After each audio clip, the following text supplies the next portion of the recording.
নাম রাখার জন্য আমাদের কাছে টোকেন দেওয়া হয়, টোকেন দেওয়া হয়। একেবারে টাটকা খ্রিস্টানের নাম লিখে দিছে। তো হ্যাঁ, হুজুর তো এটারে জাস্টিফাই করতে পারে নাই। আর হুজুরের তো, আমার মতো হুজুর হইলে তো এটা করার কথাও না, কারণ আমাদের লোগাতি জ্ঞান নাই, ডিকশনারির সাথে আমাদের কোনো ইয়া নাই, আমরা আরবি ডিকশনারি বুঝি না, কথা বুঝেন নাই। তো আমরা ওইভাবের উপর রাখি দিছি। এবং প্রত্যেকটা প্রতিষ্ঠানে আপনি গিয়ে দেখেন, নামের ভিতরে শুধু শুদ্ধ নামের বানান বলছে এরকম না, নামটাই অশুদ্ধ। মা বাবা স্টাইল, অমুক সুলতানা তমুক সুলতানা, এই সেই, বুঝছেন? মানে কি যে করি ফেলছে রাসূল সাল্লাল্লাহু আলাইহি সাল্লাম। এরপরে আরেকটা বাইর হয়েছে যে আরবি হরফ দিয়ে নাম রাখতে হবে, আরবি হরফ দিয়ে। তো ঠিক আছে, নাম রাখেন আরবি হরফ দিয়ে নাম। মেয়ে হইলে সব মিম, ছেলে হইলে সব আলিফ। তো মেয়ের নাম আলিফ তুলে সমস্যা কি? আপনারা কোন হুজুরে বলছেন এই মেয়ের নাম আলিফ রাখা যাইতো না? মেয়ে হইলে সব মিম, ছেলে হইলে সব আলিফ, আছে নাকি? তো এটা কি নামের ক্যাটাগরি আপনারা রাখলেন? এগুলো আরবি হরফের নাম, 29 হরফ। এখান থেকে নাম রাখতে হবে কেন? সোয়া, তোয়া, তোয়া, দোয়া। ইসলামী যে নামগুলো নবী রাসূলদের নাম বা আল্লাহ পাকের নামের সাথে, সিফতি নামের সাথে মিলিয়ে নাম রাখা, এই নামগুলো আমরা এখন আর রাখি না। আমরা শুধু রাখি না, এতটুকুতেই নাই, আমাদের কারো কারো মুখ দিয়ে এ কথাও বের হয় যে যদি এগুলি পুরানো নাম, এগুলি কি নাম, কেমনে পুরানো হইল? আপনি বলেন, আজকে যে মেয়েটার নাম আয়েশা রাখা হলো, এটা পৃথিবীতে আসলোই আজকে, পুরানো হইল কেমনে? আমাকে একটু বুঝায় বলেন। আর আপনি তার নাম টেম্পু রাখলেন, টুম্পা রাখলেন, সেটা নতুন হইল কেমনে? আমার একটু বুঝায় বলেন। এরপরে এক ধরনের কৃপণ মা বাপ আছে যারা মানে সন্তানকে বড় নামে ডাকতে স্বাচ্ছন্দ্য বোধ করে না, ছোট্ট করে 2 অক্ষরের নাম রাখতে হবে, রনি। কি নাম? রনি। কেন? লিজা। কেন? আপনি স্বাচ্ছন্দ্য বোধ করলেন না কেন? আপনার মেয়েটাকে আয়েশা ডাকলে কি সমস্যা? সুমাইয়া ডাকলে কি সমস্যা? রুকাইয়া ডাকলে কি সমস্যা? হাফসা ডাকলে কি সমস্যা?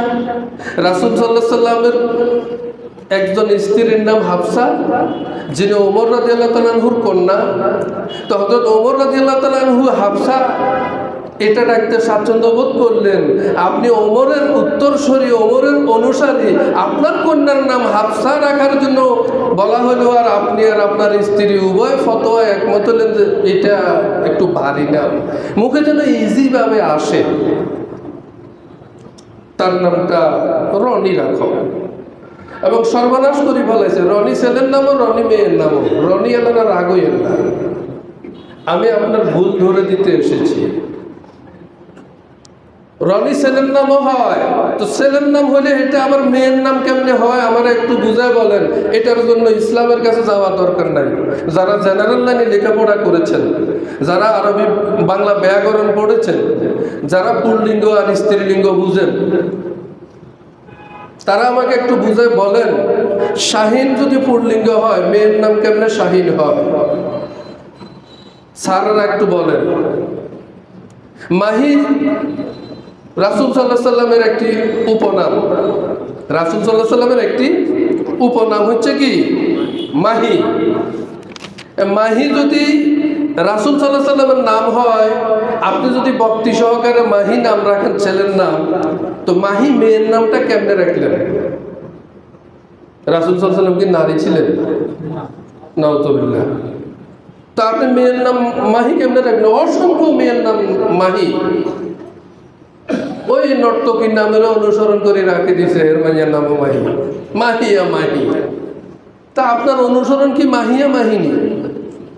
আপনার অনুসরণীয়, অনুকরণীয় হচ্ছে কি? লাকাদ কানা লাকুম ফি রাসূলিল্লাহি উসওয়াতুন। কাকে অনুসরণ করবেন? আপনি কাকে অনুসরণ করলেন? মেয়ের নাম না মাহি হতে যাবে কেন? সে নামটা শুনে কিছু নাম আছে অর্থ খাস, অর্থ কি খাস, এই জন্য ওই খাস অর্থের নামগুলো রাখার ব্যাপারে ওলামায়ে কেরাম নিষেধ করেছেন, অপছন্দ করেছেন। যেমন মাসুম, আমাদের দেশে অসংখ্য ছেলের নাম আছে না, মাসুম আছে না? এই মাসুম মানে কি? এখন মানুষকে নিষ্পাপ। তা আপনার ছেলের নাম রেখে দিলেন মাসুম, নামে আর কামে মিলল নি। মাসুম শুধু নবীরা, এবং নবীদের কারণ নাম ছিল না মাসুম, এটা ছিল নবীদের উপাধি। এটা নবীদের কি উপাধি? আল্লাহ পাক তাদেরকে ঘোষণা দিয়েছেন এরা মাসুম, এরা নিষ্পাপ। সমস্ত নবীরা নিষ্পাপ, পৃথিবীর কোনো মানুষ নিষ্পাপ নয়। এই জন্য রাসূল সাল্লাল্লাহু আলাইহি সাল্লাম কিছু কিছু নামকে বদলিয়ে দিতেন। সাহাবায়ে কেরামের ভিতরে বা কোনো সন্তান হইলে জিজ্ঞাসা করতেন তোমার বাচ্চার নাম কি? কই এই অমুক নাম। কই না, তার নাম এটা নয় এটা। ওমর রাদিয়াল্লাহু আনহু এক কন্যার নাম ছিল আসিয়া, বললেন আসিয়া, তোর নাম কি? আসিয়া। কন্যা এটা হবে না, তার নাম কি হবে? তার নাম হবে জামিলা। জামিলা মানে সুন্দরী, আর আসিয়া মানে পাপিষ্টা। তবে এখানে কিছু কথা আছে। আসিয়া প্রত্যেকটা নাম আসবে আরবি থেকে। আপনারা সব নামগুলোকে জাস্টিফাই করবেন আরবি থেকে। প্রত্যেকে শুধু হুজুরদ্দিন নাম রাখি দিচ্ছেন, নামটা জাস্টিফাই করেন নাই। নামটার অর্থ কি হবে? বানানটা আরবিতে কেমনে হবে? আরবির ওই বানানের রূপে বাংলা কোন হরফ ব্যবহৃত হয়? কথাকে বুঝতেছেন? আরবি সিনের জন্য বাংলাতে দন্তস ব্যবহার হয়। আমরা তো এটা শকই না। তো এখন আব্দুস সালাম না আব্দুস সালাম? বলেন। তো আব্দুস সালাম হইলে ওই আরবিতে সিন লাম আলিফ মিম সালাম, ওই সালামের জন্য বাংলাতে দন্তস আকার লো আকার ম। কথা কি বুঝতেছেন? তাহলে আপনি এটাকে সালাম উচ্চারণ করলে ভুল হবে বাংলা ভাষা। আপনাকে লিখতে হবে দন্তস দিয়ে, উচ্চারণ করতে হবে সিন, সিন। এই ছয় বেশ কম করছে, এই জন্য অনেকে সালাম তো হয় নাই, সালাম লিখে ফেলছে সালাম। কথা কি বুঝতেছেন? তো এই জন্য আসিয়া আনালিফ সাদ ইয়া তা, আসিয়া মানে পাপিষ্টা। আর হামজা খাড়া জবর সিন ইয়া তা, আসিয়া। এটা কিন্তু খারাপ না, এটা ভালো। এটা কি ভালো? দেখেন আপনি কিভাবে আরবিতে সেটা রেখেছেন সেটা আপনি জানেন। আপনি আদৌ কোনো আলেমের সাথে এটা করেছেন কিনা? আপনি করেন নাই। নাম রাখার জন্য আমাদের কাছে টোকেন দেওয়া হয়। একেবারে টাটকা খ্রিস্টানের নাম লিখে দিছে। তো হ্যাঁ, হুজুর তো এটারে জাস্টিফাই করতে পারে নাই। আর হুজুরের তো, আমার মতো হুজুর হইলে তো এটা করার কথাও না, কারণ আমাদের লোগাতি জ্ঞান নাই, ডিকশনারির সাথে আমাদের কোনো নাই। আমরা আরবি ডিকশনারি বুঝি না, কথা বুঝেন নাই? তো আমরা ওই ব্যাপারের উপর রাখি দিছি। সর্বনাশ করে ফেলাইছে। দেখেন কিছু নাম আমি লিখে এনেছি, এই নামগুলো দেখেন। নামের ভিতরে লিখছে একটা মেয়ের নাম বিবি মরিয়ম বিনতে অরিব। বিবি মরিয়ম বিনতে অরিব। তো জিজ্ঞাসা করলাম তোমার বাবার নাম কি? আমার আব্বুর নাম হচ্ছে মোজাম্মেল হোসেন। নাম হইল, সর্বনাশ করে দিলেন আপনার বাচ্চাটার উপরে। বিনতের পরেরটা তো বাপের নাম। যারা আরবি, যারা বিশেষ করে মিডল ইস্ট সফর করেছেন তারা বুঝবেন, একেবারে ফাজিল কামিল পাস করা লাগবে না।